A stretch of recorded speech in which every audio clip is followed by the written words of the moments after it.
This is a Zach Feldman Show replay on ZRadioLive.com. The web's music station Z Radio Live. This is the Zach Feldman Show. Joining me over the phone is an author.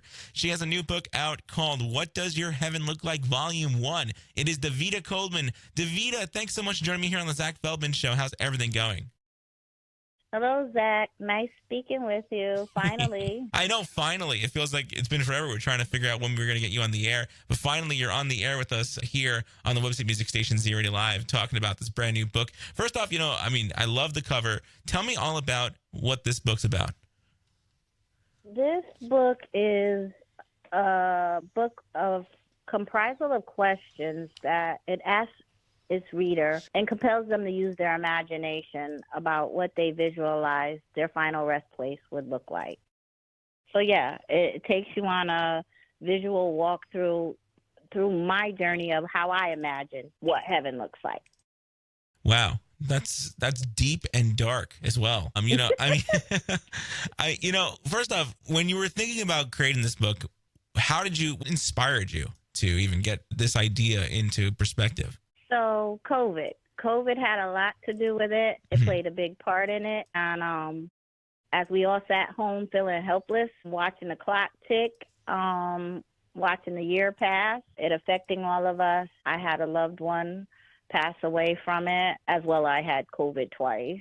Oh, I'm so sorry to hear about the passing of your loved one, though. Yes, and she gave her life to service in United States Army. Air Force, I'm sorry. And she passed away in a hospital with no relatives able to be near her. So that touched me. And then 3 years ago, this year, I had two siblings pass from cancer a week and a half apart. And that made me revisit the question of what does heaven look like? Where are my sisters right now?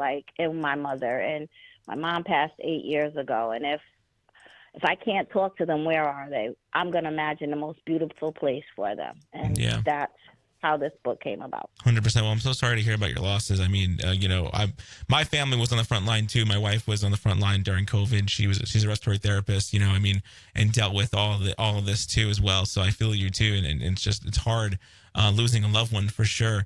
But, you kind of put it in perspective in this book, kind of a happy place, when it comes to heaven, and I think it's comforting for those who are scared, first off, of experiencing death, but also, being able to, talk about that subject. I mean, it's a difficult subject to talk about in general. Yes.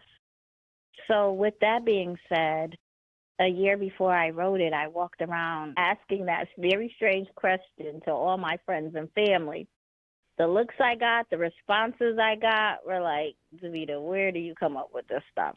And so initially I had wanted and requested people to write stuff down and give it to me so I could put excerpts in the book and give them credit for what theirs looked like. But feedback, I could get it orally, but I could not get anybody to commit to it. So 1 year after the day of thinking about writing it, it took me a year to just sit down and be like, okay, you're going to do this project by yourself, so let's go.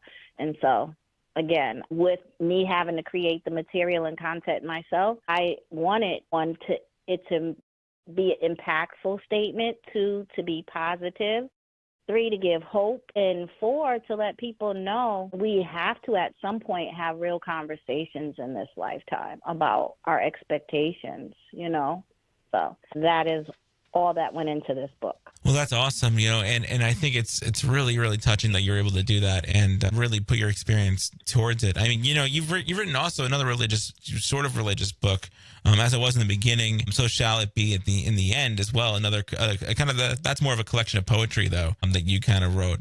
Were you always like a religious person, or because of COVID did that really impact you to become more religious? Yes, the answer is yes. My mother had 5 girls. She raised us for the major part of her life as a single parent, and she made sure every Sunday we got up, and if we were well, we were going to church.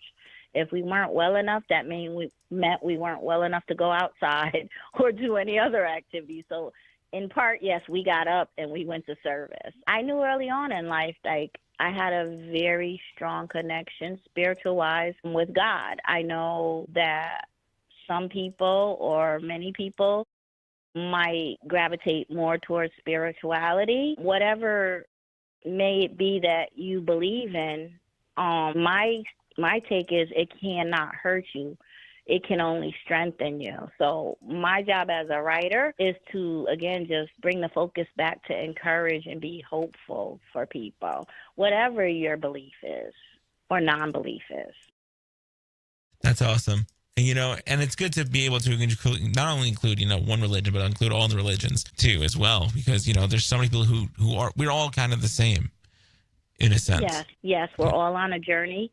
We're all here with a mission and a purpose. I know if people don't gravitate to God, I know they gravitate to purpose. I hear so many people as a writer, I don't know what my purpose is. How did you know when your purpose was? Do you know that's your purpose? Are you sure that's your purpose? So we spend a lot of our life talking about purpose, but we spend very little time about where do you think you're going when this is over? Do you think this is it?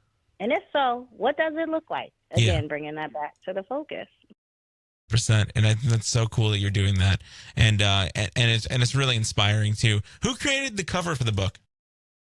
I did. I'm an artist as well. I love it. I love it so much. It's so cute. It really is, and with the with the pony and everything, it's awesome. It really is. Why, thank you. This book here is the first of 3. It is a series. Sometimes in this year, the second volume will be released.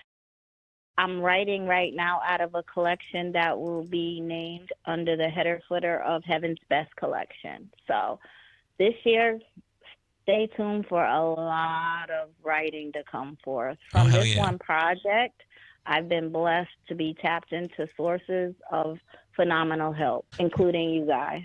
Oh, that's incredible. Well, good luck with that. I'm excited to see more about when that comes through. Definitely come back when you have the next volume out. We'd love to talk to you more. But for those who want to find you online and follow the book, where can they go? I'll be posting up a website within the week, which is called davidaspeaks.com. They will be able to find me that way and go directly to once they click on that and go to be able to find out about me as the author, be able to order whatever products I have out. Also, they can find me on ZulonPress.com or Amazon.com. I'm everywhere.com right now. Thank God. So, yes, it's not hard to find me. If you Google me and put in my name and /author, you'll be able to pull up my work. Awesome. Well, I can't thank you enough for coming on the Zach Feldman Show, talking to us about this, Davida. And seriously, best of luck with everything and best of luck with the brand new book. Again, it's called What Does Your Heaven Look Like? Volume 1. You can get it on Amazon. Davida Coleman, thanks again for joining me here on the Zach Feldman Show. Thank you so much, Zach. Have a great rest of the day. You too. The Website Music Station, Z Radio Live. Back with more Zach Feldman Show right after this.